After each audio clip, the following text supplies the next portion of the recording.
Ashaye 12 z'akasheshe abantu benda kutaha umupolisi babakire omugishayi cyakaceka.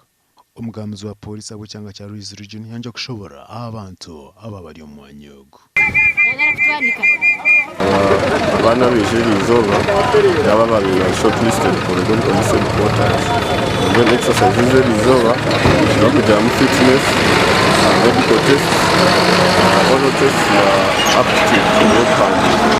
Bitu abantu aba babashimye kuba bineki okorabamo. Abatuye n'aherizoba abari n'aba professional police constables niyo rank y'ubutanze ba home police kandi twanditse n'aba level ya senior 4 ngabe ni CE ngala certificate of education rwa applying ya Agacencwire kamiya so atugambira abantu batubashije kutunga kandi of course abo tubashaga approach number rede number yashinga kuri Ebyona nibizirumbwira ubukitongore cya polisi ncyenda abantu 10 ombanta abantu bendamo ba driver n'abasirikare. Reka rubire government akutureba mangwe mbere karubire mboda boda so twakujoininga polisi tukore government nito tufuna akasente naza kuzomba polisi kubanga imbera zibire kare kuba tusomere bitabonito tubyine byakubasa kujoininga polisi. You have come here.